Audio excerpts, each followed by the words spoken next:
Round number 8 of SCRS Ferrari Challenge brings us across the pond to Barcelona, Spain. It's the first time ever that SYM TV has streamed a race here at Barcelona. And Finian, this 13-turn racetrack is one heck of an experience around here. Formula 1 race here, it's an FIA Grade 1. And today we're at the classic, the historic layout without those evil final chicanes. So it should be a fun time tonight with almost 30 GT3 Ferrari 488s out here. Really looking forward to getting this one underway. Yeah, really, like you said, really am too, especially considering how many cars we have on the grid with almost 30 cars tonight ready to take action at a place like this. And it is a pretty fun track, probably one of the better F1 circuits in my opinion. But yeah, as we were talking about the track, let's take a look at your track map that you made. Oh, thank you for reminding me that we had one because I almost forgot that we did. But here's a look at the track map for tonight's race. This is a 13-turn circuit here, Finian. The normal version is 16 turns, but we're skipping that final chicane layout. So here is a look. It's about 4.7 kilometers long. 13 corners. We start with a 90-degree right-hander. Yeah, indeed. That's probably going to be the best passing opportunity we're going to see you guys take advantage of tonight. You know, using that long straightaway to their advantage, deep on the brakes in turns 1 and 2.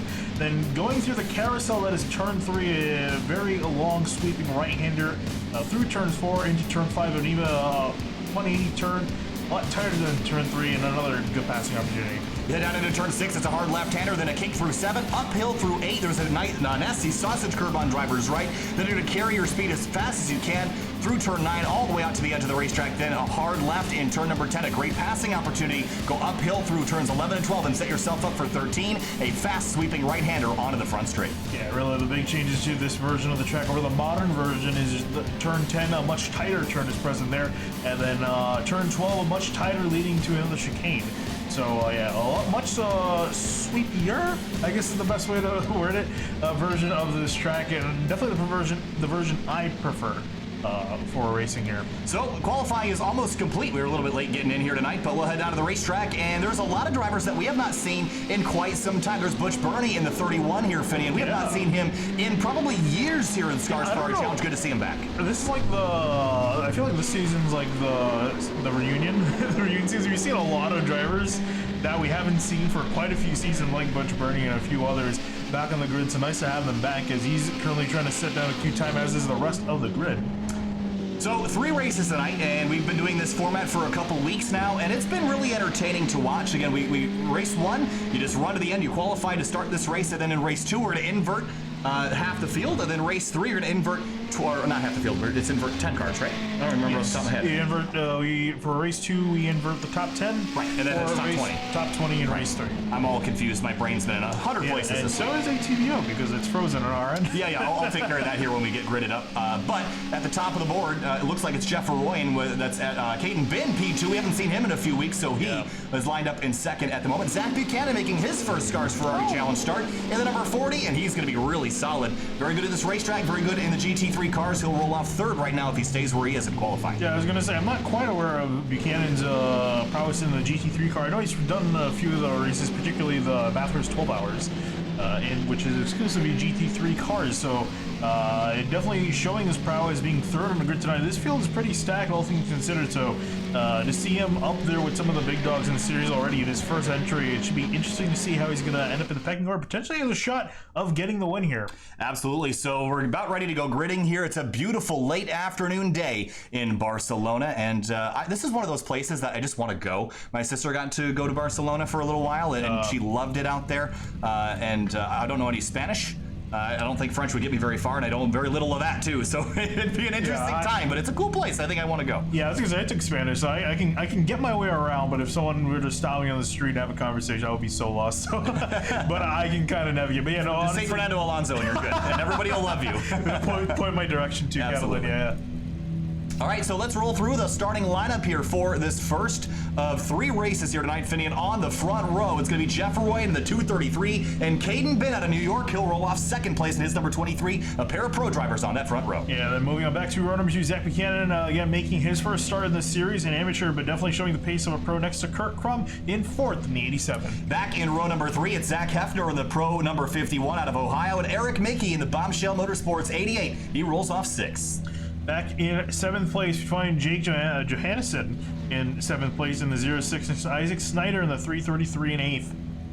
Back in row number 5, Carter Kundinger, the number 2 car, another pro driver in the 9th place position out of the Midwest, and Michael Bolden making his first start. Wasn't he a Spec MX-5 driver last season? He rolls off in 10th. Yeah, moving back, we got Drew Lidke lining up in 11th and the 21 next to Butch Burney in 12th. Brian Stone of the Penguin RC Simulations car rolls off in 13th place. His number 03 out of California. And Brian Shabelski rolls off 14th in his number 12. Back in 15th, we find Peter Vostrel in the 404 lining up next to Jonathan Rodriguez in 16th and the 27th. In 17th place, Robert Rattray in the Pro number 33. Not a great qualifying effort for him. He's got a lot of cars to drive through. Jim Benson on his outside in 18th. Back in 19th, we find Nicholas Morelli in the 714 next to Andrew Mickey in the 86 in 20th. In 21st place tonight, deep in the field, Brandon Blackford in the 013 out of Ohio, and Terry Newmaster from the Mid-South in the 000 in 22nd. Back in 23rd, we find Johnny Bell in the 72 next to Jason Gardner in 24th in the 93. In 25th place, on the inside, Ben Shout in the number 66 out of Michigan, and Steve Bunting in 26th from the UK. Yeah, he's close to home here in the 83. Yep, then we got Colin Light in the 27 in the 13 car next to Christian O's all the way back in 28th in the 157. And there's one more driver in the field, Thomas Cooper in the number 584. He'll roll off 29th out of Virginia tonight. And here we go, 29 drivers in Ferrari 488 GT3 machines. Jeff Royan in command of the field. He's got a couple new drivers behind him, including Zach Buchanan in third in that red Ferrari with the teal stripe at the Project 2 camp. Here we go. Green flag in the air. About 9 laps, 15 minutes, and we're racing at Circuit de Barcelona, Catalunya. Buchanan already moving out to the right, going 3 wide on the first row, down into turn 1. Will he be able to get the spot from Arroyan? A little bit skittish on the brakes. Arroyan comes through turn 1 first, and a little bit of side-by-side action, and through goes Buchanan to the lead through turn number 2, and he's got a great position as he heads up to turn 3. Big mistake from Arroyan that's going to give Buchanan the spot, and he's going to take advantage, try to drive away from the leaders here. It's still chaos in behind him as guys sorting themselves out. Kirk Crum and Eric Mickey side-by-side. Oh, and actually behind Eric Mickey is side-by-side. That's Zachary Hefner in the 51. All sorts of action here as we work our way through turn 4, then down to turn number 6, a hard left-hander. Buchanan's got the top spot. Arroyan in P2. Behind him, there's Eric Mickey on the inside making a pass on Zachary Hefner in the 51. Drew Lidke on the outside of Brian Stone in the Penguin RC Simulations car as we head through turn 7 and 8. You see Buchanan still in the lead over Arroyan. Arroyan trying to take it back. Mickey is trying to make a pass on Hefner. Hefner gonna clip the curb. A little bit wide there, and that is a nasty curve. There's a crash in the background. It's Colton Lights in the 13. He's gone off in turn 8. We're going to stay focused at the front of the field. First time to turn 10. Buchanan leads the way. Arroyan in second. Ben Crum, Hefner, the rest of your top 5 behind him. Pass for position. Here comes Mickey up the inside of Hefner. He's been all over Hefner the last few corners trying to take it away, but they're both going to go wide. Here comes Snyder trying to take advantage in the 333 to make a move. Double wide through turns 10 and 11 and 12. Oh, it looks like there's a car off. It's Jeff Arroyan, the 233. He's spun, and he's going to have to wait for the entire field to go. Man. That race is lost for him. Yeah, it really is, and it was the mistake down in turn 1, and then a mistake here is going to really cost him the race. Some guys taking advantage of Shabelski on the inside, tight contact there. Shabelski's going to slide out of turn number 13, going to hit the tire barrier on the inside lane, and it's a scramble in front of him. There's Brennan Blackford in the 013, Andrew Mickey in the 86 car, taking a look at Jonathan Rodriguez as we complete lap number 1. Yeah, here we go, 3 wide. Mickey looking to the inside, down into turn 1 yet again. I was saying this is going to be the best passing opportunity for guys tonight. Rodriguez trying to make the move.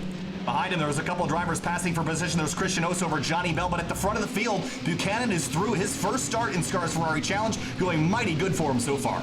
Yeah, it really is going well. There you see Snyder to the inside of Mickey, almost had a dive, but gonna back off from it. And you see that's Butch Burney, and then some other guys here, Sohn and Lidke sorting themselves out for 10th.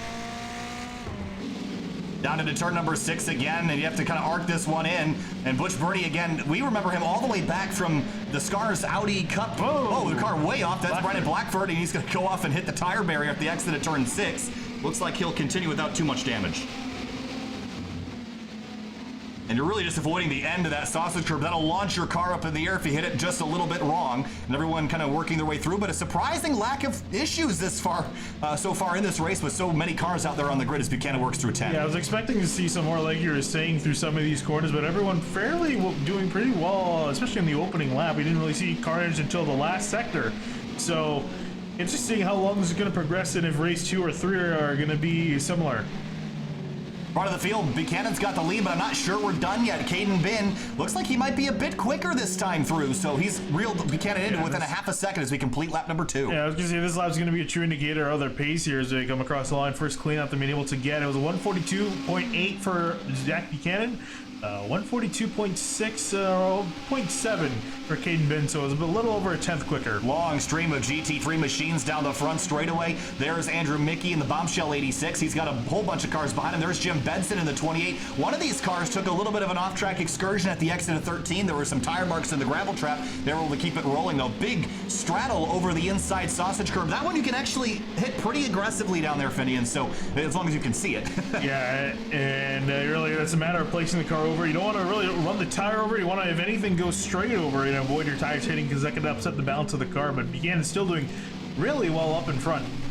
And Caden Bin trying to close that gap behind him. There's a battle for 6th spot. It's Kundinger in the number 2 car. He is one of the pro category drivers. Started 9th. He's up to 7th at the moment. But behind them, you see Michael Bolden and Jake Johansson in the 8th and 9th position. And Johansson in the black car, Bolden in the orange one.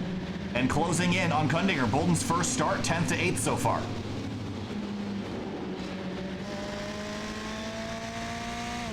Owen's going flying at the exit of turn 9, and that's you track out quite a bit to grab as much tarmac as you can. You see there's still cars running side by side. A bit of a hip check there by Christian Oates. Here comes Rodriguez up the inside in turn 10.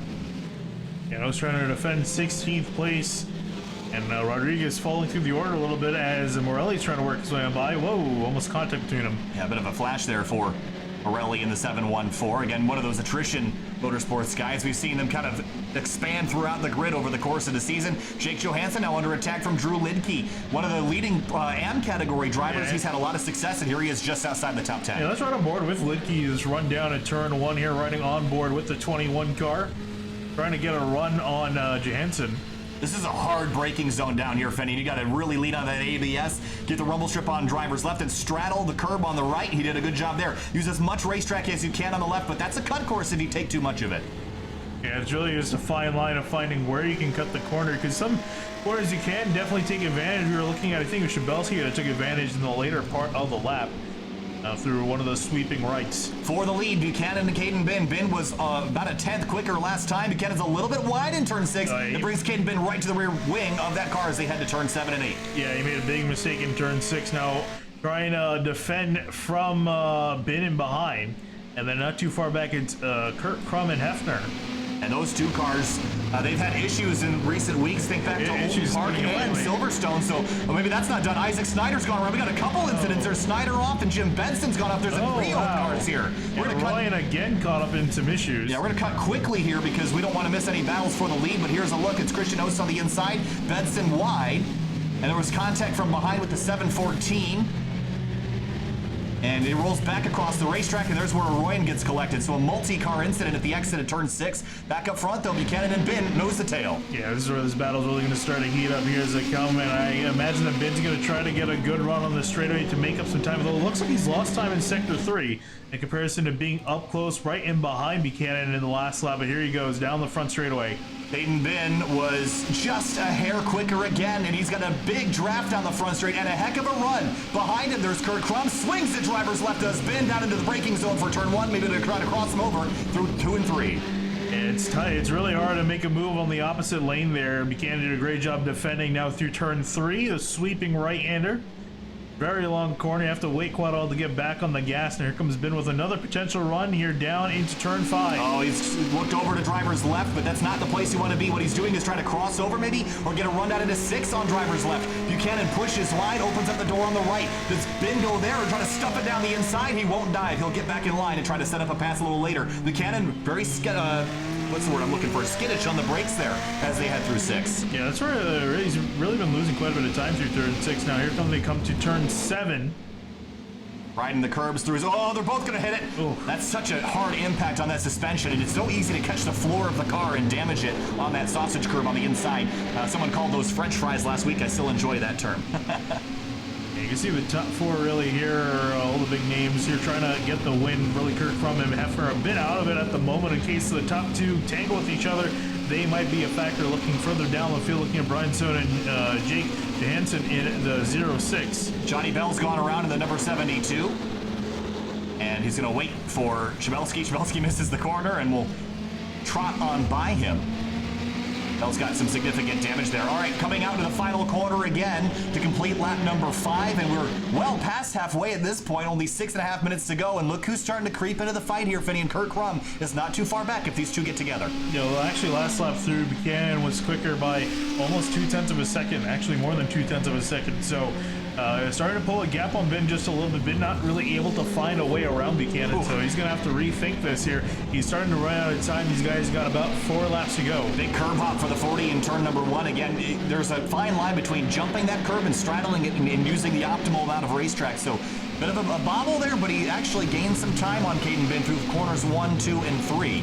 Back to Sohn and Johansson. This is for 8th place. Remember, Brian Sohn's company, Penguin RC Simulations, is the sponsor for SCRS Ferrari Challenge. They sell sim racing hardware and very nice stuff at that. So make sure you check out the link in the description. There's Robert Rattray in the 33 car in 11th, and right behind Lidke in that 21. And look in front, side by side, Johansson and Sohn into turn 6. Johansson on the outside. Now let's open up the door. Here comes. Oh, they touch, and around goes the 21. And Rattray slams on the binders, and Lidke's turned around. And he'll have an opportunity to get back rolling here, but he's going to lose 3, 4, maybe 5 spots. There goes Isaac Snyder. Butch Barney and Robert Rattray side by side. Now this is for 9th spot. Quite a chaotic lap for these guys working their way on through. Johansson took a immediate action through the dirt trying to get himself out of the situation, but has lost all the way back to 11th. It has been an all-out brawl at the front of the field. Tit for tat, Buchanan and Ben. 4.5 minutes to go this time by the start-finish line. It'll be just about 3 laps here. Look at them track way out. There's Crum and Hefner, but I don't think Crum's been able to reel them in. They've been pulling away steadily now for the last lap at least, riding on board with the 23. See the Project 2, the teal on the 2 car, or excuse me, the 40 car with the Project 2 on the bumper. Look at the gain that Ben makes through turn 1. Yeah, did a great job getting himself up to the back of Buchanan. But here's where he's struggling is that he just can't seem to find a way around Buchanan. Buchanan's been doing a fantastic job defending. And here you see him go defensive down into turn 3. Both drivers were in the dirt in the inside of turn 2, trying to get as much track position as they could, but Caden Ben is there. If he could just swing the drivers left here and have a run, Buchanan's going to stay defensive. That's going to open up the outside lane for Ben, but it's so difficult to try to get a run out of 6, but here he goes, trying to throttle back up, but he has to stay in line here until about turn number 10 at this point. This is kind of a follow the leader sector here. It really is. Unless you can make the pass down in this corner, turn 7, but after turn 7, yeah, like you're saying, through 8 and then 9, it's very much single file. And Buchanan have both right sides over the curb on the inside. That will get you a cut course if you take too much, but Ben right to the rear bumper again. He's going to have a pretty solid run here, but this is still too far back to dive if Buchanan's been efficient on the brakes. He's going to have a run to driver's right and on the binders again. Big mistake there. 40 slipped. Yeah, but you see he did a good job defending, taking away the racing line and then some by just keeping his car in the middle of the track. And Buchanan has been really, really solid about recovering from any of his little tiny mistakes. And they have been small mistakes, so that's all it takes with Ben right here behind. See the flash of the brake lights now. Trying to use every inch of racetrack all the way out to the left. Avoid that sausage, then turn back into the right. And you see the 23 car hooked to the curb. That's going to slow him down on the front straight here. 3 minutes to go. 2 laps left at Barcelona race 1. Ben now trying to take advantage of the draft here to get himself back up to Buchanan. You can see how much he's closing in on the straightaway. Gonna peel out to the outside into turn 1. And maybe try to do a switch back into turn 2. Again, it's really hard, but yeah, great run through turn 1. And he's been so good at getting a run up into turn 2. Buchanan leaves the hole open, and in goes the 23 to the inside, but that door slams shut. He's going to reopen it as they come to turn 3 now and swipes across the rear bumper of the 40. That was tight. Oh, here he goes. He might have a shot here. No, Buchanan goes to defend first before Ben can make a move around the outside in turn 5. And if he could stay alongside, that would be a pass if he could get out into 6, but unable to complete it. What a move. It's a hard thing to maintain that outside through that corner. There's definitely more advantage to be on the inside straddling the curve through 6 now. Fantastic battle for the lead. It's been on since the drop of the green flag, and we're going to have 1 lap left when they get back to the start-finish line to complete the first of 3 races tonight. We're going to invert the field again. Buchanan taking a whole lot of curb on driver's right. If he slips even a couple inches, that's going to be a cut course for him, so you have to be careful here. Ben trying to throttle up. He's going to have 13 corners left next time they get back to the stripe. Will he maybe chuck it down the inside in 10? It's such a risky corner to do it in. Yeah, if anything, I think Ben might wait for the last lap here. Maybe spend this lap trying to set up. We see Brian Stone, he's around in turn 7. Back up to the lead. Stone will drop back to 13th place. And Ben is right there with Buchanan. Both of them grabbing a bit of gravel on driver's left. Tucks it in. Buchanan taking perfect advantage of being able to run out wide through the corner before the sausage curb. Here they come out of the final turn. It's going to be white flag in the air. One more lap to go. 13 turns left at Barcelona. The sun is setting not only in the sky but on the race. Buchanan has the right sides in the line. Ben takes a look to the right. Now back to the left as they head for the braking zone.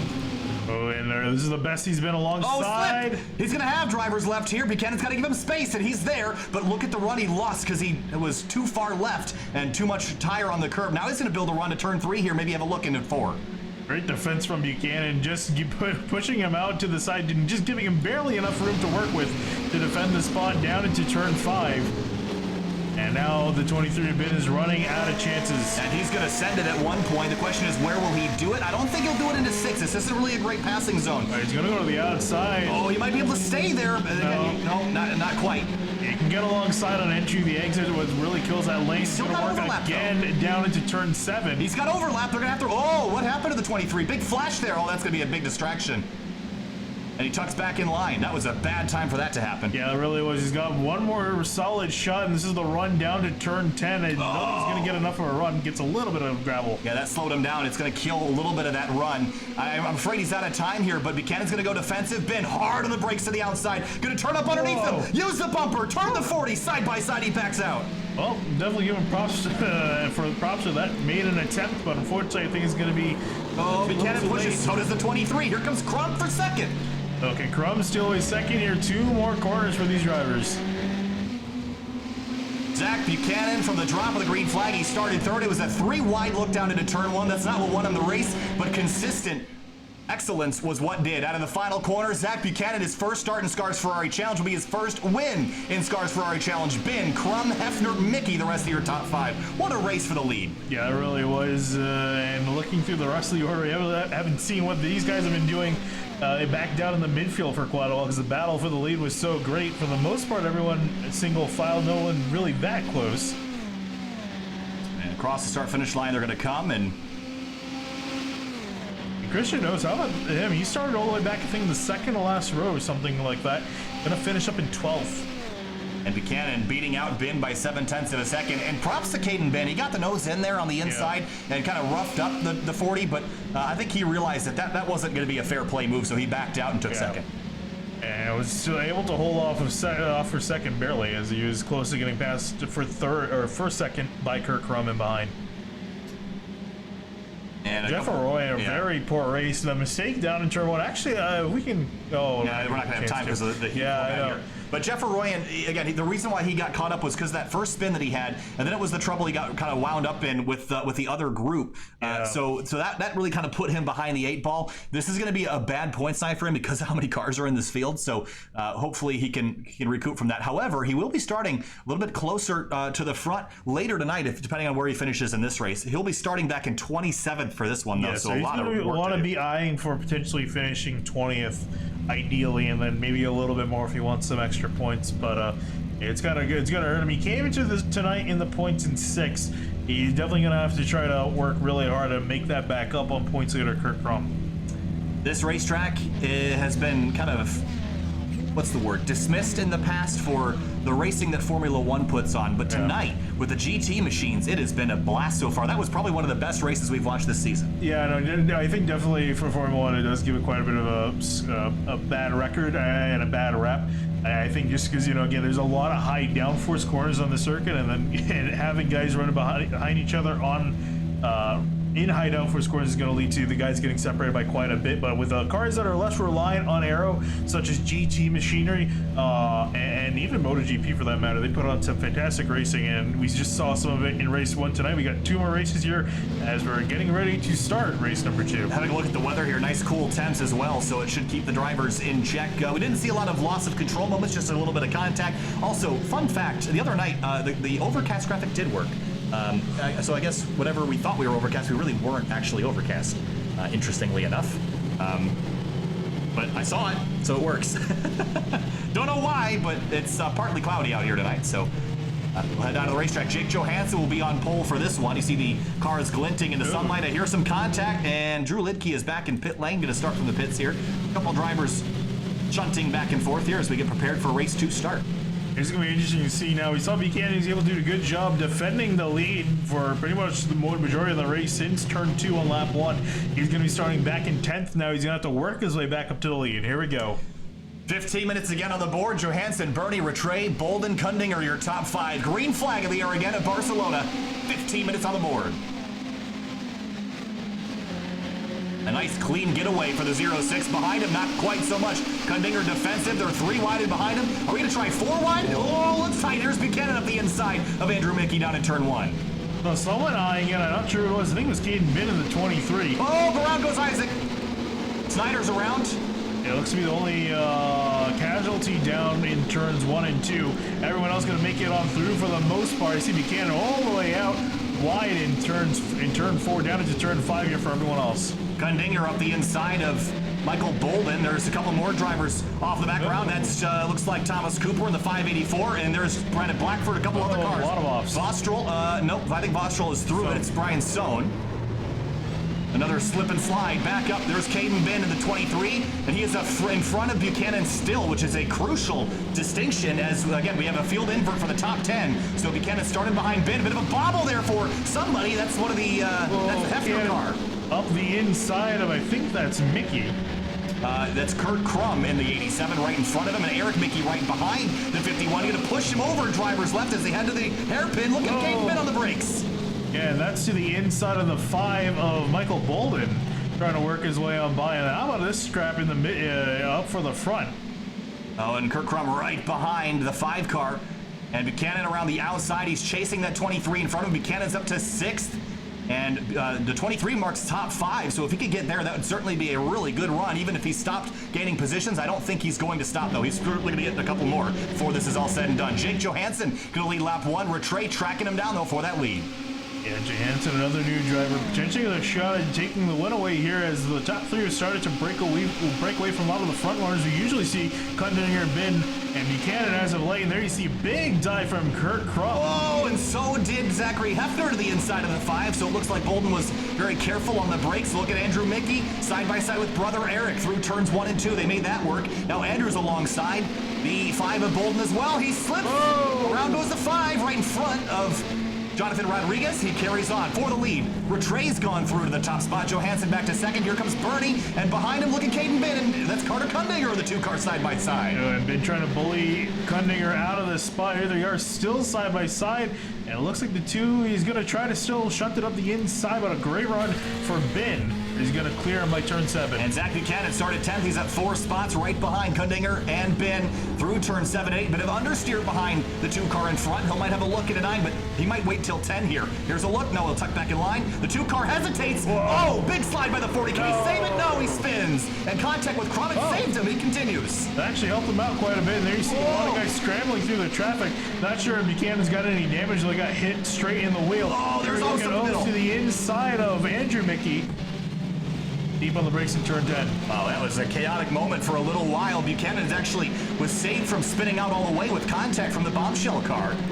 And up the road, they're still side by side. Eric Mickey and Kurt Crum running the same paint. There's teammate Andrew right in front of him, pushing off Hefner a little bit wide there at the exit of turn number 11.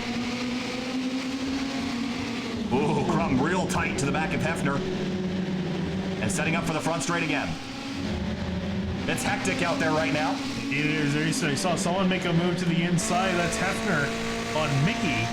Down racing towards turn 1. 160, 170 miles an hour into the braking zone. Tight holding the bombshell car over to driver's left. Now through turn 1. And all 3 bombshell cars nose to tail now. Yeah, there's but they're in their order. It's Mickey, Kurt Crum, and Eric Mickey. Now they have to kind of play nice with each other just a little bit. Andrew's a little bit wide. That's going to open the door for Crum to go up the inside. And right behind, looks like Nicholas Morelli going to try to sneak by Eric. Up at the front of the field, Rattray has gone through. 9/10 of a second lead for him. And the scrap right now is for about 7th place. Binder's a little wide. Here comes Buchanan. He's through back into 10th where he started. And it doesn't look like there's a whole lot of damage to that car. Meanwhile, in third, Ben's gotten up to P3. Bernie back to fourth in the number 31. Then it's Kundinger, Ost, Zachary Hefner, and more lined up. And great run for the guys up at the front. Rattray, Jansen, and Bernie running first, second, and fourth. As Ben's trying to chase them down. They're running out of time, though. Now, I saw some dirt flying up the road, and whoa! There goes Ost. Wow.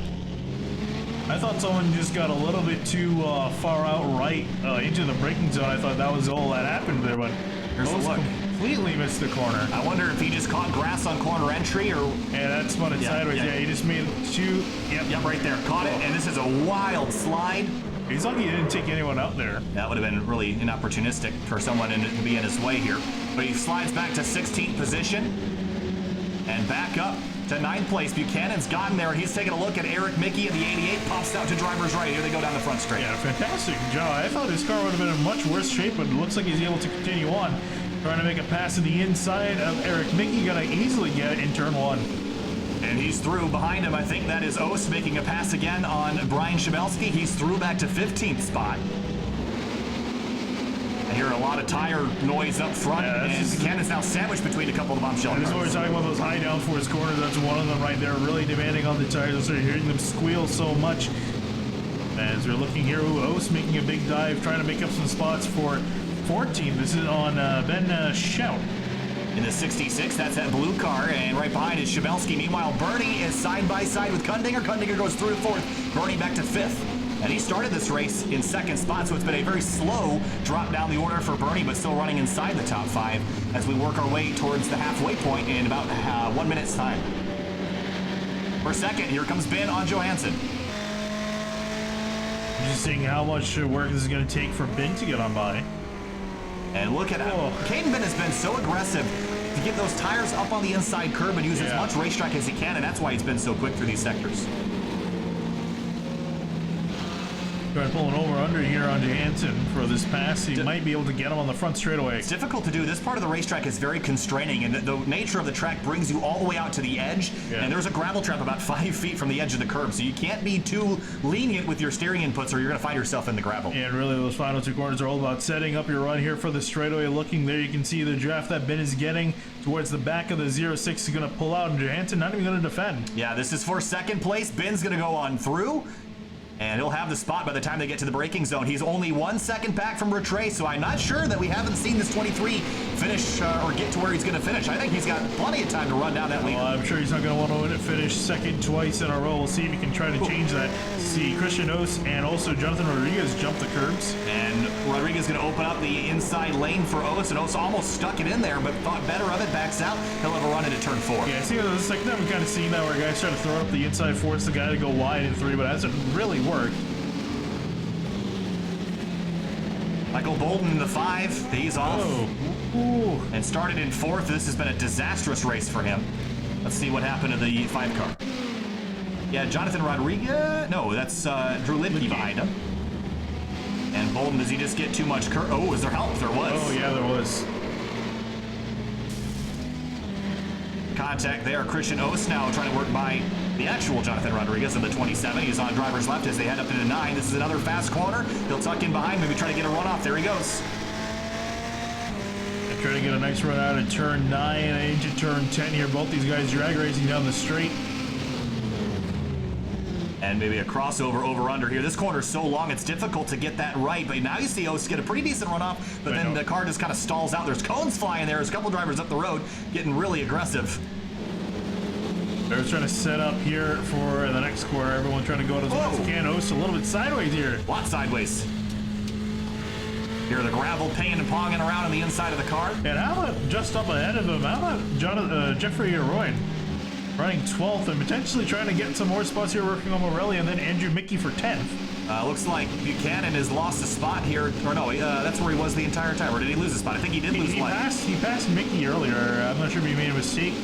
What happened when he's dropped in behind Mickey again? Here comes Roy trying to do 2 for 1 into turn 1. He's going to get one of them and now work on the second in turn 3. Morelli sitting back and watching this out the front windshield, the sky glowing orange as Morelli follows Andrew Mickey and Jeff Arroyo side by side for 10th as they head to turn 4. And for the lead, it's getting tight up front, too. We'll take you there in just a moment. 0.2 of a second between Rattray and Caden Bin. And then Mickey not able to keep the 714 of Morelli to the inside. A lot of drivers with internet. Yeah, a lot of guys flashing throughout the field. And here comes Caden Bin to the inside. This is towards turn 9. Risky spot to make a pass, but he's there. Yeah, I thought he was going to wait a little bit. He has a little bit of time to work with. Side by side of the run up to turn 10. Rattray forces Bin over to the right. And Bin not really that good of a run down either. So Rattray, I think he's definitely going to defend down into this corner here. But has he been lining up trying to do the over-under? This would not be the first time we've seen this 23 car go to victory lane in this series. He was rock solid from the very drop of the green flag on the season, but we missed him for a couple weeks, I think. We haven't seen him in a little while, so he's back and running up front in contention for a race win here, as he was in race 1. Came up 7/10 short. He only made starts at Summit Point in at Sebring, so nice to see him back on the grid doing pretty well, pretty much where he left off. Run down the front straight again. Bin right in the draft where he was in race 1. Look at the dirt flying up as they use unused racetrack. Into the braking zone. 4.5 minutes left. It'll be, big slide down into the braking zone. He popped out and then tucked back in line before they hit the binders. Yeah, looked like he was out of control there for a second, but just really hard on the brakes. Rattray was a little bit sideways out of turn 2. The use of the word little bit is, I think, been grossly overused tonight. They're a lot bit sideways. Yeah.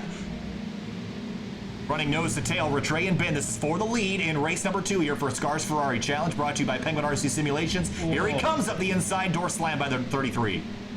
Yeah, if I was him, I would just wait. I think his best shot's going to be coming out of turn 9 down towards turn 10 on this back straightaway. But he's been poking and prodding. I think it's only a matter of time. It's just when do you plan it? You're running out of laps. Next time by will be 2 to go. And Rattray, a little bit of a slide there through 8. I think that's where Bin's a lot better than everybody tonight, is through that sector.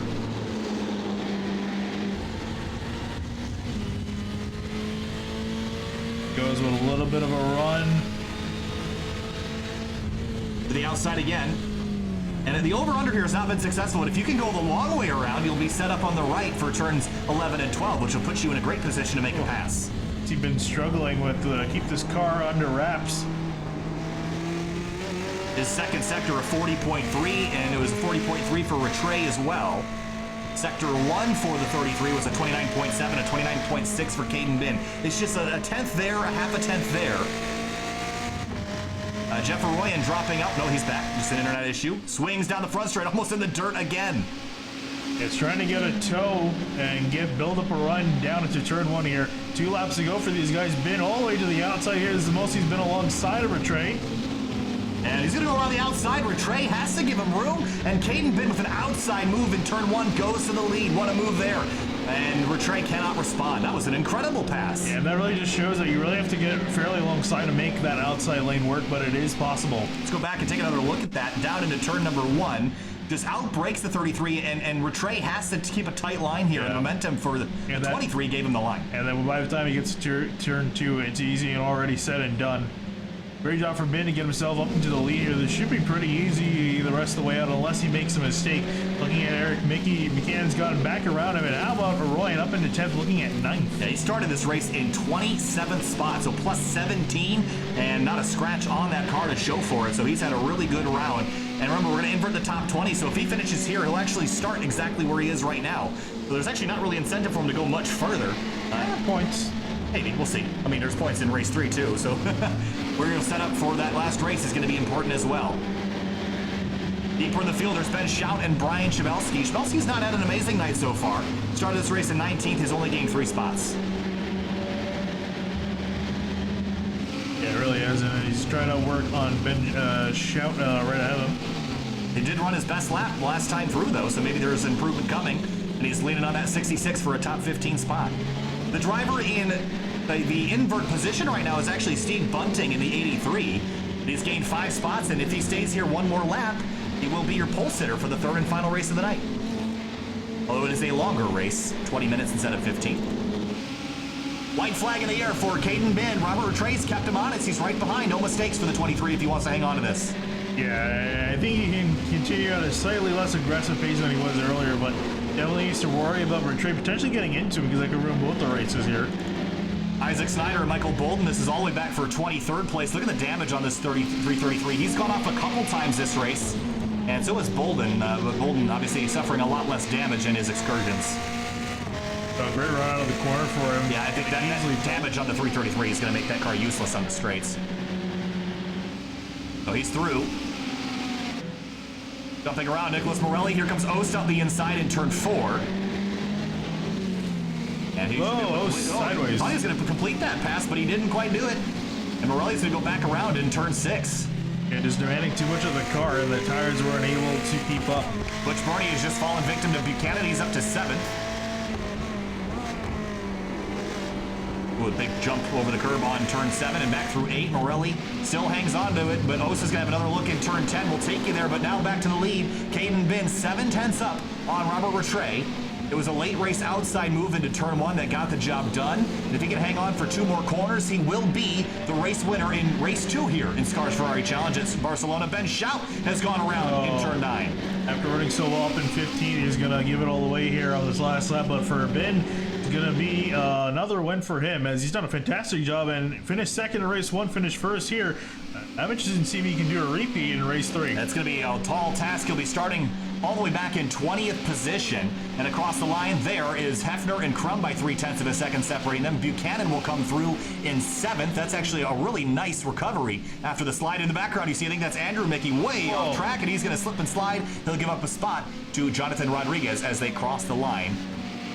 But what a race again. Been really solid. There's a couple more drivers in the background that are making passes. And coming on through, there's Michael Bolden in the 5 car. Here's a look at your race results before we lose them here. But at the tail of the field, a couple drivers didn't really have a very good night in this second race. Drew Lidke all the way back in 21st position. But we look forward again to the top 10. It was, Caden Bin, Robert Rattray, Johansson, Kundinger, and Hefner, your top 5. Butch Burney slid back to 8th. Eric Mickey, Arroyan, 9th and 10th. And we mentioned Buchanan. 10th to 7th, it probably would have been more than that had he not gotten turned. Yeah, and really impressed by both Buchanan and Johansson. Both of them obviously new to this series, so they're in the M class, but pretty much showing they got the pace of the pros, so doing a really good job. And yeah, I am curious on where Buchanan would have ended up potentially for the win, if not second or third on the podium, but he's got a good chance of beating those guys. He's going to be ahead of a lot of his competition in race 3 when we invert the entire top 20. I think we're waiting on Thomas Cooper to finish up back in 27th spot. Nope, it looks like we're not going to have to. So checkered flag out for race number 2 of the night, and we'll head down to begin race number 3 here in just a moment. This race will be 20 minutes long. We're going to take a very short break. We'll be back in just a couple minutes for race number 3.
Welcome back to SYM TV and SCRS Ferrari Challenge, round number 8 from Circuit de Barcelona, Catalunya. My name's Kyle Heyer. I'm joined by Finny and Acuna tonight. We're just about to begin our third and final race of the evening, a 20-minute event with the top 20 from race 2 inverted. Finny, and we've seen some spectacular racing so far. Race 1, very close between Zach Buchanan and Caden Bin, and race 2, it was Bin and Robert Rattray at the top of the order. But excellent racing, and we're gearing up for a final race of the evening. But this is where things get a little bit sketchy. Yeah, it really is, because we're not going to just invert the top 10, we're going to invert the top 20. So we're going to get some of the guys that are running in the back part of the midfield and even some back markers as well that are going to be in the mix. They're going to be shoved to the front of the grid, and a lot of the fast guys are going to be stuck to the middle, to the back of the grid. So we can have a potential of seeing a lot of chaos in the series, but we are going to have an extra 5 minutes added to the clock, so it's going to be 20 minutes for this race. For these guys to be able to work their way back to the front of the grid. And I am interested in seeing who is going to be able to get there. I do think Arroyan is probably got the best shot. He's going to be starting the closest to the front out of a lot of the front runners and the fast guys. We saw Arroyan, he started, if I'm not mistaken, in the top 3. I forgot where, I think second. I don't think he was on pole. No. Actually, no. He might have been on pole. He was on pole. He was on pole, yeah. And he tumbled down the order pretty quick, unfortunately. So race 2 didn't really. Race 2 went a lot better. Started 27th, made his way all the way up inside the top 10. So good run for him. He's definitely shown that he's got the speed, but now it's going to be a matter of can he work through the order fast enough and faster than the guys in behind him. So looking down at Barcelona, Catalunya, this has been, again, this is our first trip ever here on SYM TV. We also see the lights have come on around the racetrack. This is going to run fairly late into the evening. Taking one last look here. This time is about, what's that, 7:40 p.m. So the sun is setting and the track has cooled down significantly. That's going to make it even faster than it was before, and very, very excited to get this one underway. The crowd is virtually maintaining some social distancing, at least a couple of drivers out there. Well, wait till it gets into the race session, then everyone's going to be back in the scenes crowded. Well, at least there's no such thing as virtual coronavirus. So a couple minutes left here in warm-up before we turn them loose for another 20 minutes. And I'm excited about this one. We saw some really good racing again, like I said, but I am expecting turn 1, lap 1 to be pretty chaotic when we get down to that first corner. Yeah, honestly, I think we might be okay. We have seen guys, think about making some moves. It hasn't really gotten worse than 3 wide, and even then, they've been very respectful. Obviously, when you have guys further towards the back, you're going to be a little bit more antsy, but I think a lot of these guys realize turn 1, while you can definitely do it, doesn't mean you should do it, because turns 1 and 2 is really tight and switches back and has a big potential for a pileup. So I think these guys are going to take it a little bit easy through the first few corners. After that, though, I think it's going to be all up to the drivers really to decide how they want to race each other. So warm-up is almost complete here at Barcelona. And then again, as we mentioned, it's our last race of the night. 20 minutes, it's a little bit longer. That little bit longer race tends to kind of change the outcome of the race a little bit. Everyone is usually planned for these 15-minute races. When you make it a little longer, it kind of changes up people's strategies a little bit. Yeah, I think part of the extra 5 minutes too, I think, is to incentivize the guys in the back not just go completely balls to the walls every single lap, trying to make up as many spots as possible. Because the extra 5 minutes adds about another 2 to 3 laps to run in the race, so it's more time for them to work up, so they can be a little bit more patient than they normally would. Warm-up is complete. Qualifying was done by race 2, obviously top 20 inverted. So on the pole, it's actually going to put Steve Bunting in the 83, then Peter Bostrel, Jason Gardner, Sohn, and Shabelski in the top 5. Then it'll be Benson, Mickey, Rodriguez, Ost, Morelli, the rest of your top 10. Jeff Arroyan starts 11th. Yep. Mickey, Bernie, Buchanan, Crump, Hefner, Kundinger, Johansson, Rattray, and Caden Bin, the rest of your top 20. Yeah, I definitely think the guys to keep an eye on are going to be Arroyan, Mickey, and Buchanan, kind of leading the pros that are stuck in the midfield. Looking at Andrew Mickey, another driver to potentially watch, Brian Sohn as well. Again, Brian Sohn, owner of Penguin RC Simulation. You can see a couple different things on their car. Penguin RC, of course, on the banner. They sell sim racing hardware at the website, linked in the video description. And if you take a look at the top of that car, that is the logo for iFlag. And if you're watching the behind the stream right now instead of the main stream, you'll actually see that in action, both on our faces with the glowing LED screen I have above my monitor, as well as on the on my other monitor. You can actually see the virtual iFlag, which displays the flag states of iRacing, so that you can get you're better notified. And let me tell you, it is very attention grabbing. Oh, yeah, definitely under caution. Much better, much better than iRacing's default flag system. It's very useful to have around you. You can check out instructions on the Penguin Racing Simulation website, Peter Voschel's site as well. And if nothing else, it's just really cool to have. It is super cool, and I cannot wait till we have the debris flag implemented and all that other sort of stuff. It's a very neat feature. It also does right side, left side, middle 3 wide indicators as well when you're driving, and it has some other neat features as well to check out. So make sure you take a look at that. Anyway, coming to race number 3, Bunting and Voschel going to share the front row. It's time to go racing. The lights on the racetrack have come on, and the headlights are on as well, illuminating the racetrack for 20 minutes. About 12 laps estimated in this one, and it's time to go racing. Green flag in the air, and SCRS Ferrari Challenge round number 8, race 3 is underway.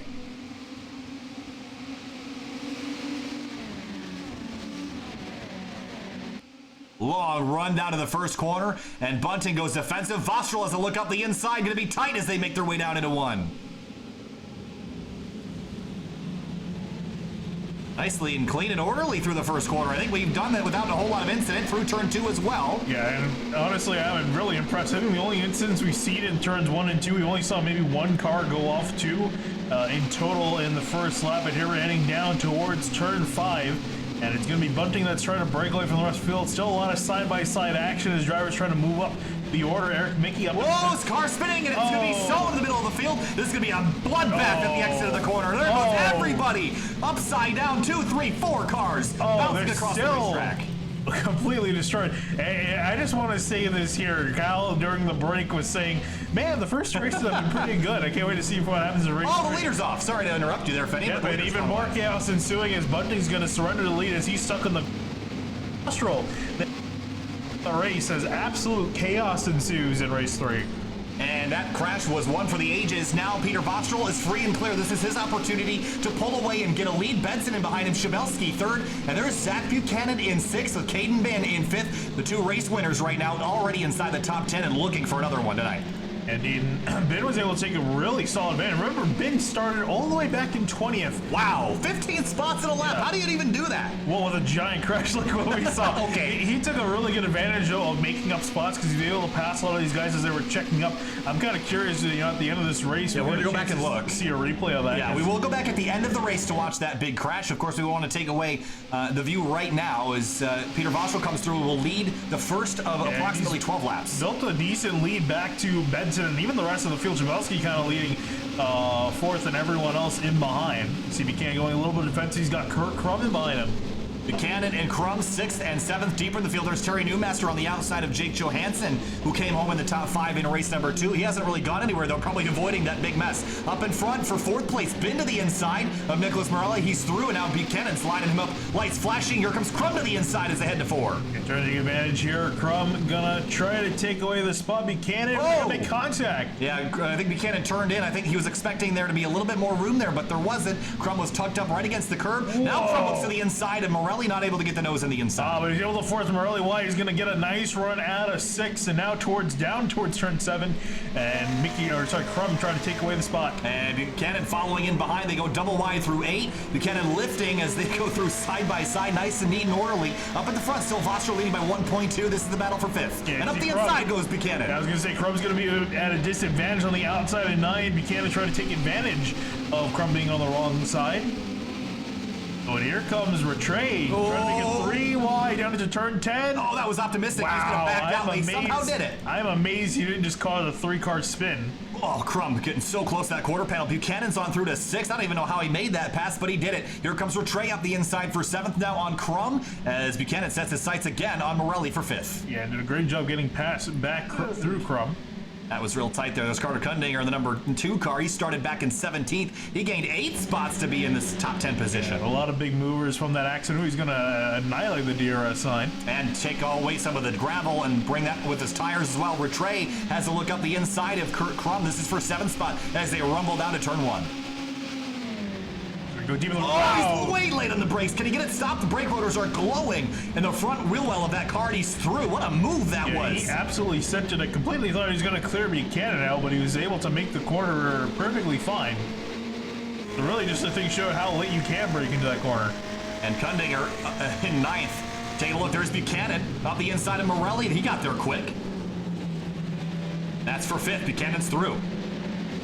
Oh, a bit of a bobble there for the 714. Yeah, he's trying to chase back down Caden Bin now working on Chabelski, and that's a battle for third brewing. Just actually making second. Jim Benson's not that far in front. Morelli crosses over Buchanan. Buchanan goes defensive. Getting him defend the spot there. You see Benson working on through Buchanan. Chabelski and Bin. Oh, that was real tight over those curbs. You see, yeah, as you mentioned, Finian, Bin through to third. Now setting sights on Benson, and Peter Vostrel better run. You better run quick because there's some fast cars coming. Yeah, and we've only just now clicked down to 15 minutes left in the race, so this is kind of the normal distance what these guys would expect. Rattray on the outside of Morelli. I'm not sure that's going to work. A little bit wide. Crum going to take advantage of it. Back to the inside. He goes to the 33.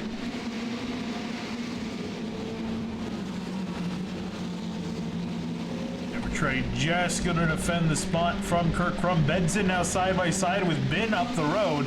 And Bin around the outside in the second to last corner is going to take the spot. And he's got it. Vostrel 1.7 seconds, and he's got to go. 14 minutes and 50 seconds left. Bin, Benson, Chabelski all fighting for second. Here comes Chabelski out to the inside for third. And now looking to the inside of Benson, who is enjoying second for quite a bit, is now going to probably start dropping down the order. Oh, tight, and there goes Benson. Spins in front of Buchanan, and they all get collected. And a few others as well. Oh, more cars as they slide back onto the racetrack. There's Lidke around. Johansson goes up through. Another big crash. That was bound to happen when the car slid back on course. We'll get back rolling again. Oh, and Rattray going to spin again as he tries to get the car corrected. Yeah, that's just gone from bad to worse for him. Meanwhile, Bolden and Snyder, this is for 8th place. Ooh, Snyder tried to check up the inside, got a little bit loose. He's got to back out and yield the spot.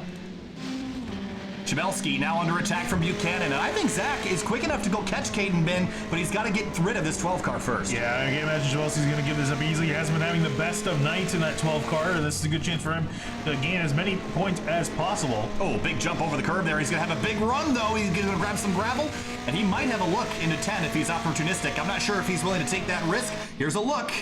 Oh, he's going to take it. Look at the brakes glowing red hot on that car as he enters turn 10. And he's going to take the spot now. He can finally set his sights on Caden Ben, who's 2 seconds up the road. Yeah, Robert Rattray's just gone around again in the 33 car, so his night has continued to get worse. Oh, and for Ben, he's catching Vostrel at a very quick pace. I'm interested to see what their lap times are going to be this time through, although I don't think it's going to matter a whole lot. He's going to pass Vostrel by the next lap. Well, Zach Buchanan better hope that Vostrel leads. Oh, he got to slow down. Oh, that's just too much racetrack on the inside. Going to certainly hurt the 40 car. For the lead, here comes Caden Ben on Vostrel. Yeah, I don't think he might pull up and make a move here. Nope, he's gonna wait behind, be patient. Look at the brakes. Glowing as they work up to operating temperature. Bin sizing up the leader here. Yeah, and Bin was 1.3 seconds faster last lap than Vostrel, so this is gonna be easy for him. He's got he's got quite a bit of time to work, especially with Chabelski in behind him. Buchanan, his biggest competitor at getting that slowdown. Right to the rear bumper. There's some lap traffic ahead. Will it be a factor? I think it's Jonathan Rodriguez in the 27 that they're going to have to negotiate. I'm surprised Ben's been as patient as I thought he would have easily made a move down into turn 6, but he's really just waiting for the opportunity to strike. There's not much of a rush at the moment. It's Brian Chabelski 3 seconds back, so he can afford to take the time and be careful here. Oh, that wasn't very careful. Yeah, that was a little bit surprising that he almost got into the back of him there, and that's, I think, Andrew McKee. Oh, Kundinger and Buchanan almost leaning on each other in turn 9. And it was trying to get on, well, actually, he's going to lose a spot to... Michael Bolden's gone around. Oh. Andrew Mickey, the lap down here. Here comes Buchanan up the inside for 4th spot on Kundinger. And he's going to go around the inside lane. This should be an easy pass, as this corner is a lot longer than it looks at first glance. He's through.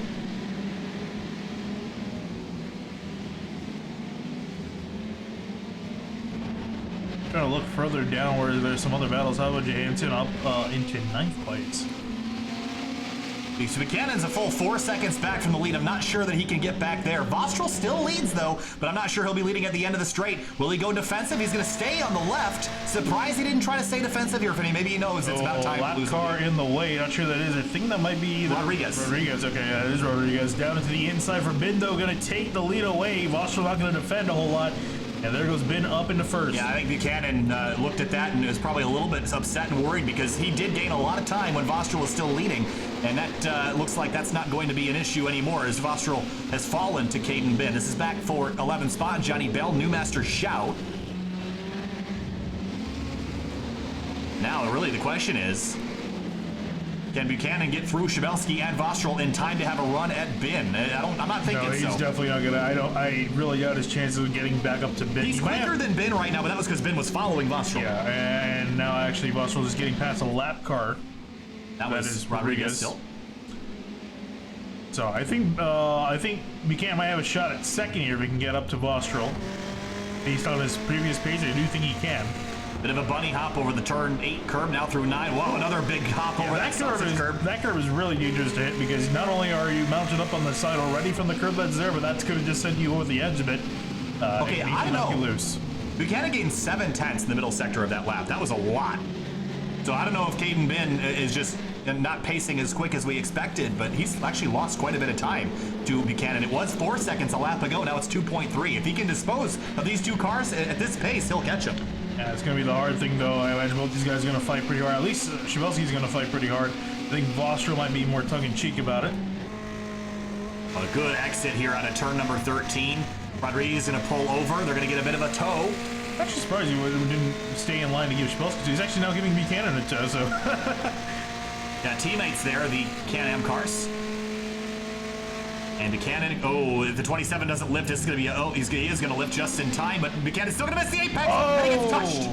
And Rodriguez going to run Crumb off the track, man, and now he's going to lose his spot to Butch Bernie. Oh, he was doing so well getting out of the way until right there. Yeah, he's been caught at the bad end of a lot of the wrecks here. He's just been kind of involved in a lot of the major incidents tonight. So Buchanan lost a whole lot of time there. He's now 5 seconds back from the leader and still behind Shabelski and Vostrel. So that was a really bad moment to get caught in behind the lap traffic or caught with the lap traffic. Caden Bin out front. He can go 2 for 3 tonight, Finney, and I don't think he's got any competition right now. No, really not. Again, Buchanan's probably the best competition, potentially even Kurt Crumb too, but they're both mired deep down in traffic. A little bit of extra curb usage there in turn 8.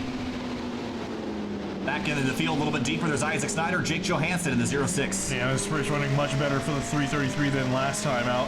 He's currently running in 8th, trying to defend from Johansson, who's currently running in 9th. He's going to go way He's wide. Gonna be off. He's off. Oh, man. Did a good job not rejoining straight onto the racing line. Owens go flying there at the exit of turn 9. And we'll jump back up to the 4th place battle because Kundinger has not gone anywhere. He's right back on the 40 car. Downshift a little bit late there. Didn't get the run he needed to catch that 40 on corner exit. I'm not sure if Kundinger can really make a pass on Buchanan. He might just be the one following him on through some of these cars here. And just a little bit quicker than him at the moment. Cross start finish line, 7 minutes and 40 seconds left to go, and it's been out front by 4.1 seconds over Vostrel. Then it's a second back to Shabelski, and then Buchanan in 2/10 behind that. He's got some damage on that right front. I'm sure that's not helping the situation, but he's going to swing to driver's left and maybe cross over Shabelski on corner exit. He's got a good run here. He's going to drag the dirt and get that car rotating. You can do that there to help the car turn, but it's really risky. It really is there, and you saw him get a little bit loose from it, but he's going to get a nice line into turn 5 deep on the brakes for Buchanan. Going to throw it up the inside of Shabelski, trying to get on by, and he's going to clear him. And Kundinger in behind. Kundinger trying to follow and do the same, although it's his teammate Shabelski easily going to give it up. I think that's the plan there. Bolden back in 13th. He had Johnny Bell right behind him, but Bell made a mistake. So back up to 4th place because Kundinger has just gotten through his teammate. But Buchanan now through. He's got 5.5 seconds between him and the leader, but only half a second between him and 2nd place Vostrel. I think Vostrel, this should be kind of easy pickings. I don't think Vostrel's going to put up much of a fight. He's going to try to defend as much as he feels he needs to, but is not going to overdo it. On the rumble strips down into turn 10. Vostrel's a little wide. Maybe he still feels like he can make up time on that 23. I don't think he can. Ben just ran only about a couple hundredths off his best lap of the race, but he might at least feel like he's got a shot here. Yeah, it's going to be asking for a lot, though, making up 5 seconds in 6 minutes. Oh, to the inside. Oh, that's dicey. Look, Vostrel's going to lift and let him through. Sort of, and he's through. Austral nearly let him by. No, he's going to fight for it. Here he goes back, another run. Down the front straight, 160 miles an hour plus. Into the braking zone for turn 1. Who's going to get there first? And here comes Kundinger, blocked by the 404 car. This is the most aggressive we've seen in Austral race. Yeah, he's been usually not very defensive, but he threw a big block on the 2 car. Gonna lose some time through turn 2. Now here comes Kundinger trying to size out the pass. Austral's on podium. Look at Buchanan all the way out to track edge. Yeah, just got on the gas too early, I think, for him, but he's going to be easily clear of these guys. Wow, and a big tie from Kundinger. And he's through with a little bit of contact there front to rear, and now Brian Schmelski's on the back. They're teaming up now on the 404. Yeah, he's going to size up fast. Oh, I thought he was a lot closer from that other angle. Going to go a little bit wide there. You see Kurt Crum riding behind, trying to make up some valuable spots that he lost. He's back in the mix as well. 5 minutes to go. Ben out in front by 6.7 seconds. Battle right now is for third. Kundinger, Austral, Schmelski, and Crum. You can see all the way up the road. There is Caden Ben Buchanan all the way back here in second.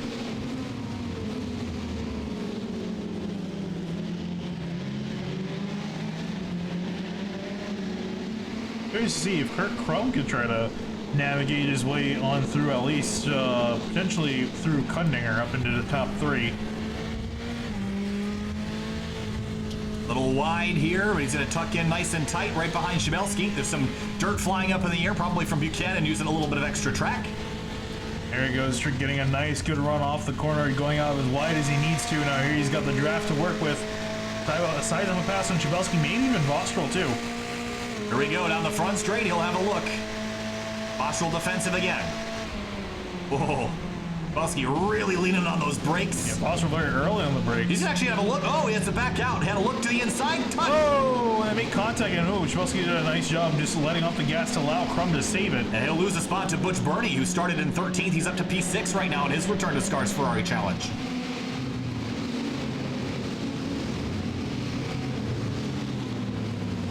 3 minutes and 40 seconds left. Buchanan actually lost quite a bit of time to Ben last lap, so I think the battle for the lead is essentially over at this moment, but Ben again started all the way back in 20th spot. And he made a big mess and pile up to get here. Yeah, and made a majority of those spots, was up in 5th or 6th by the end of lap 1, so he did a fantastic job on the opening lap just navigating through and especially avoiding that big wreck while gaining a lot of spots.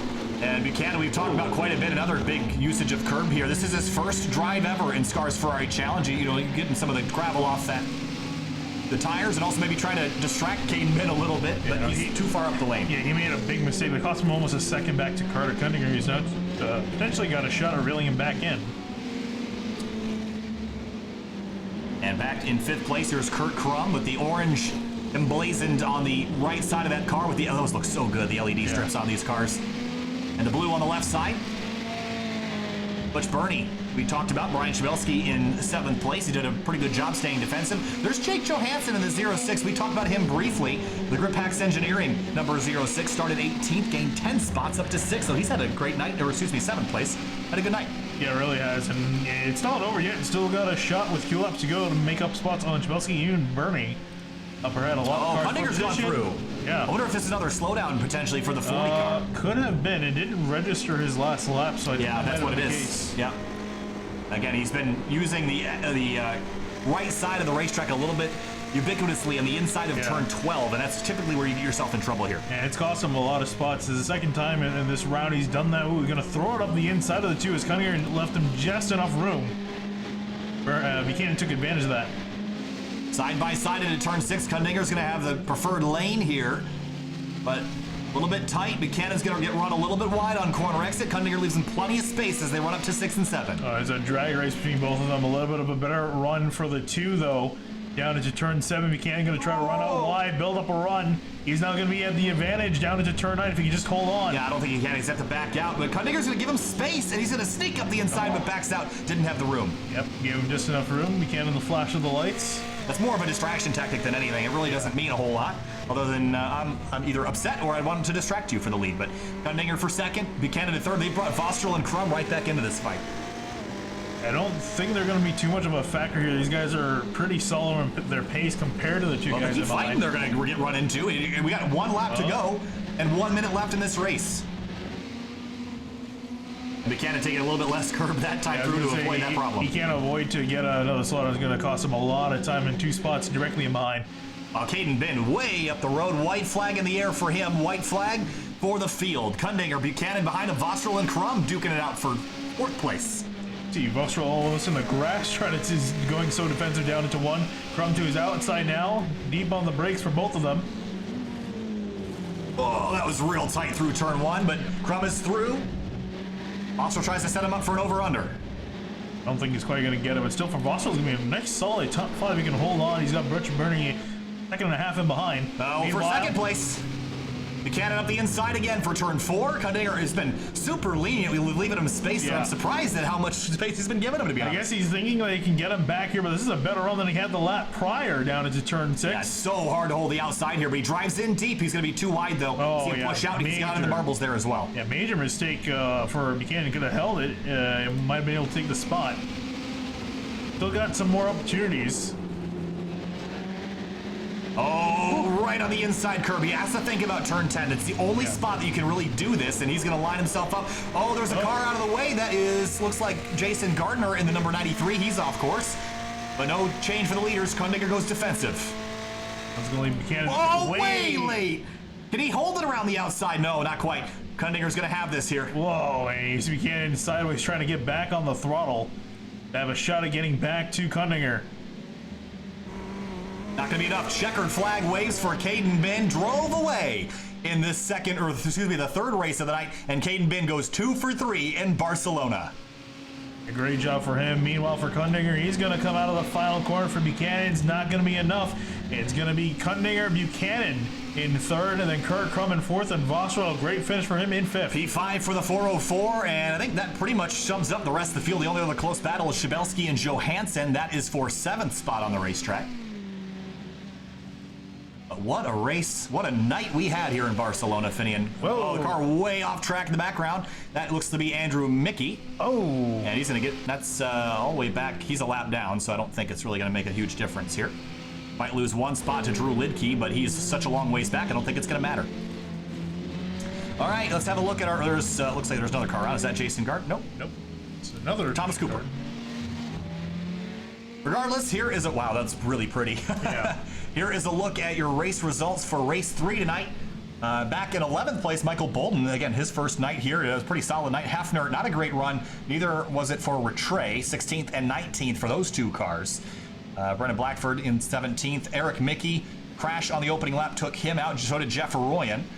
We'll cycle back around and show you the race winner of this one, which was, again, Caden Bin, the 2nd time tonight that he's done that. Yeah, how about just as this round in general, besides 2 win, he finished 2nd, 1st, and 1st. That's as good as you can get. Obviously, you want to sweep the rounds ideally, but 2nd is not too shabby for race 1, and then those 2 wins after. Great job. Yeah, Zach Buchanan, 3 top 10s tonight and 2 top 5, or 2 podiums rather. Yeah. Really solid night for him. So with that, we're going to take just a moment here because we want to go back and take a look at that first lap accident that took out a big bunch of the field here.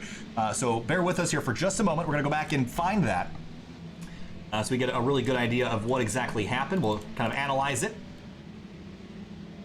See exactly what happened. It was down in, I think, the exit of turn 4 heading to 6, I think, is where all that big mess happened. So let's take a look at where it started. I don't remember who was in it, to be honest, but Eric Mickey was certainly in it. Dropped out into the race. Yeah, I think early. The first car that was around... It had to be up the road from this, I think.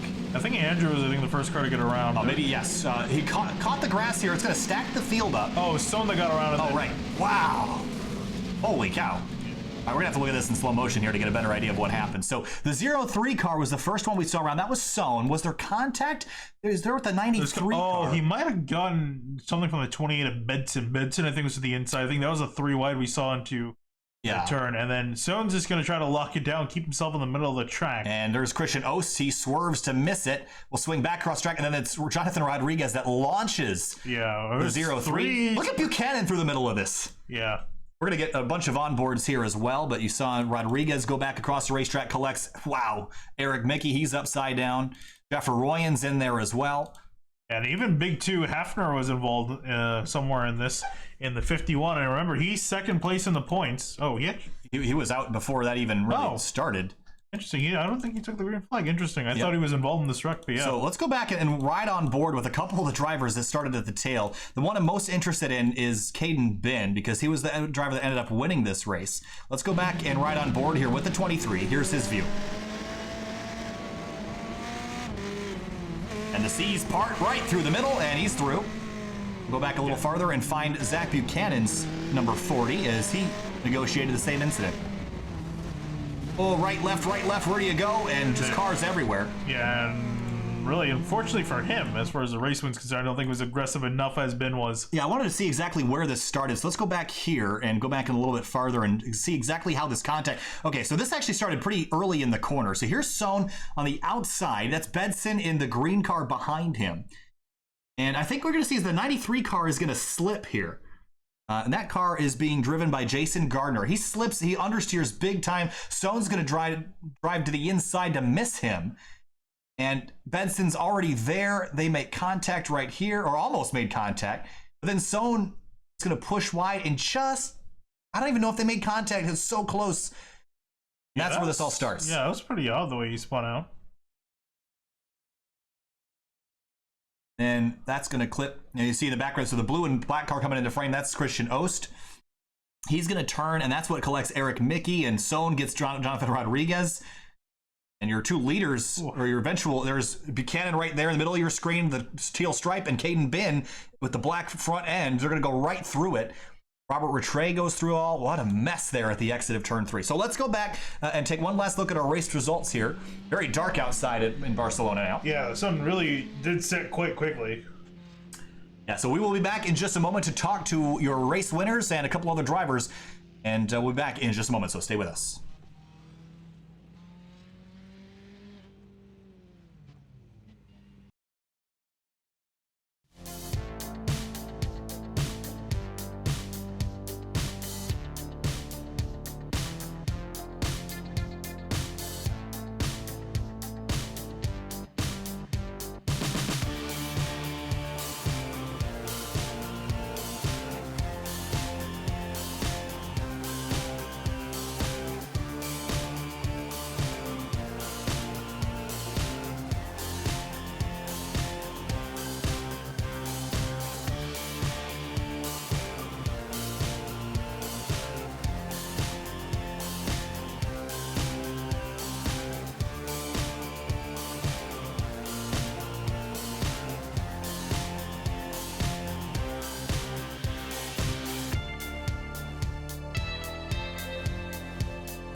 Welcome back live to SYM TV and SCRS Ferrari Challenge. We're here with our 5th place finisher, driver the number 404 Penguin RC Simulations car. Peter, tonight was a wild event. Race 3, you finished P5. It was your first top 5 in a while up in that 404 car, and it was pretty fun to watch you kind of throw some blocks there on a couple of drivers. How satisfied with you are you with tonight, and how fun was that racing out there? Oh yeah, I'm pretty happy. That's my best result in this league. And after first place, which I had to abandon because of having no force feedback in the wheel, it's quite good accomplishment for me. I'm happy. Talk to me about this racetrack. Obviously, Barcelona, typically drivers don't like it because it's difficult to pass. What was your experience out there tonight with this racetrack, and did you enjoy this track? Oh yeah, it's definitely difficult to pass, and the track probably helped me a lot to stay in front.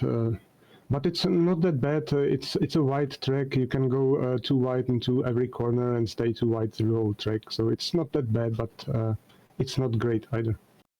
Congratulations on a top 5 run, Peter. It's a pleasure talking to you finally, and good luck next week. Well, thank you very much. Thank you for having me. Absolutely. Move on now to Brian Chabelski, who finished really well in that third and final race of the night. Brian, kind of a wild one out there this evening. There was that big crash at the exit of turn 3 and 4, but talk to us about your experience in all 3 races tonight, but especially race 3. Oh goodness, it was. I'm just glad it's over, really, to be honest. First and foremost, it was a wild one.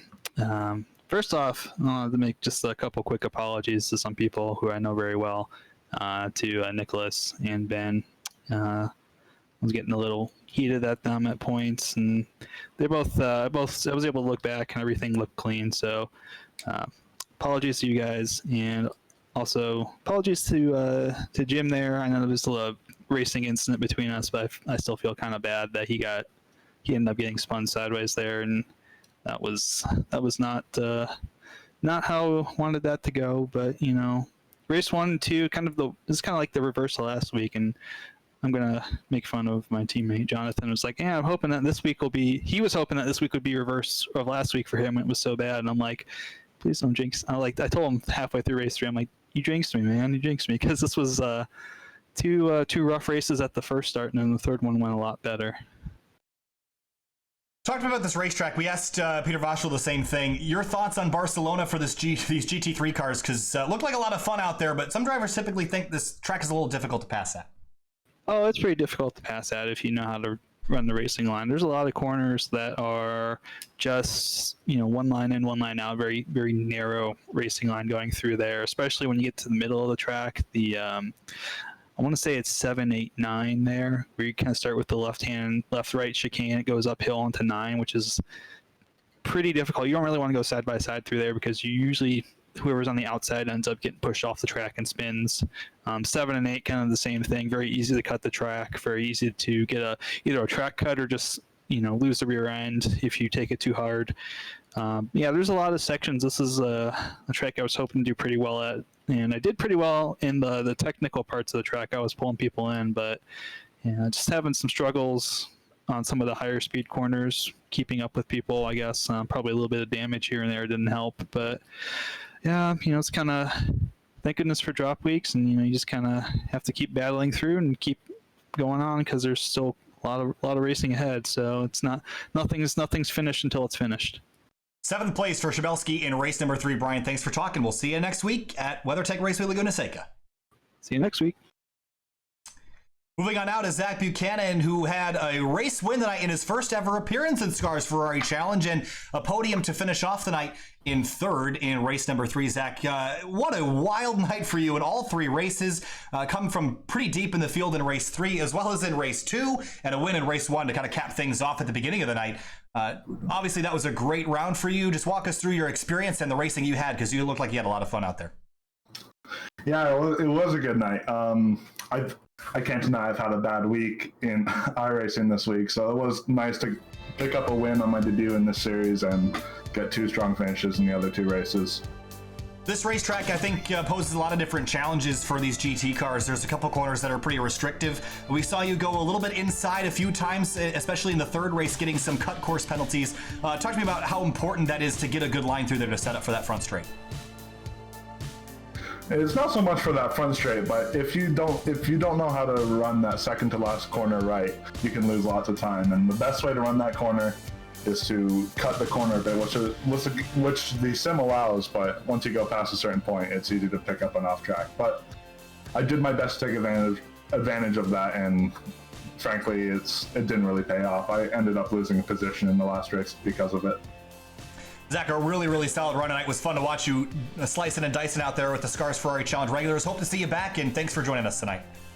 Thanks. Before I go, I just want to thank everyone for racing me clean and fair. That was a lot of fun, and I like the way I was raced tonight. Nice, aggressive, hard racing, but that's what I like when everyone plays it fair like that. Buchanan first and third in the bookending races of the night. Thanks, Zach. Thanks. Moving on now to Carter Kundinger in the number 2 car. And for Carter tonight, we saw you finish second in that third and final race, but battling Zach Buchanan there, a new driver in the series. He had a good night, but so did you in that third and final race. Walk us through your event tonight. Yeah, no, I mean, that was fun, honestly. Coming into this event, I just felt awful. During practice, I was like 15th quickest in the field, and it just really did not feel good. I was like, oh god, this is going to be a drop week, whatever. But yeah, no, managed to get a top 10, well, 3 top 10s and 2 top 5s. So I'd say, honestly, it was a pretty good night. Just out there kind of surviving and just driving through the field.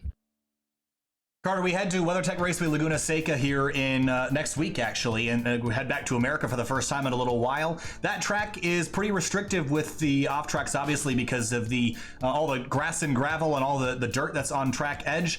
Do you expect that race to be tricky with how narrow and tight it is with this many cars? Yeah, I think the narrowness of the track, I think that's a word. The narrowness of the track will kind of be tricky for these sort of cars, especially if we have a field like we did tonight, which was crazy. We had almost 30 cars, which that just made the racing even better. Yeah, no, I think there's a lot of spots, a lot of passing opportunities there, but just a lot of spots where if you go wrong, it's bad for you there. So I think it definitely should be interesting. And yeah, kind of like this week, I'm hoping to just finish well all 3 races. Carter Kundinger, second place tonight in race number 3. Carter, thanks for talking. We'll see you next week. Yeah, thank you, Kyle.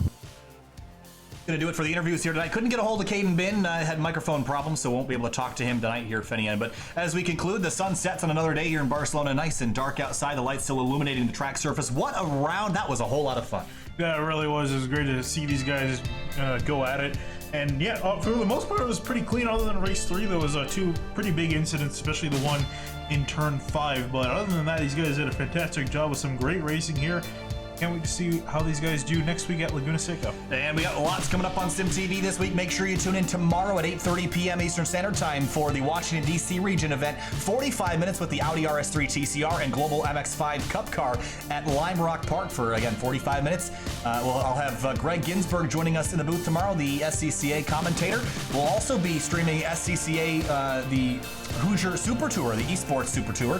That will be on Saturday afternoon from 5 to 9. And we'll have Outsider Racing League action from their next round. I don't even know where they're going. They are headed to Kansas this week. And then on Sunday, we're going to have SRO America action live on their Facebook and their YouTube channels. It'll be from WeatherTech Raceway Laguna Seca with drivers like Tom O'Gorman, Guy Cosmo, and a whole lot more pro drivers running in Assetto Corsa Competizione, our first ever stream on Easter Sunday with ACC and the SRO America series. That'll be the GT Rival Series Monday. I think we're off this Monday, are we not? Totally and completely, but Tuesday. I updated the schedule. Sure, we'll take a look here. I know there's something. I don't remember. I thought we had just ERSCA and 3Y. Because I think the invitational event for Belly Up Sports will be on Tuesday. That's the 3Y, or excuse me, the Elite. Oh, we didn't even announce that yet. Oh, we did. Okay. So on Monday, we'll have another one of those Elite IndyCar races. It'll be at Texas this time. The whole slew of professional drivers on speed51.com. Make sure you join us for that. That's going to do it for us tonight. My name's Kyle Hyder, joined by Finney D'Acuna. We'll see you next time. Have a good night.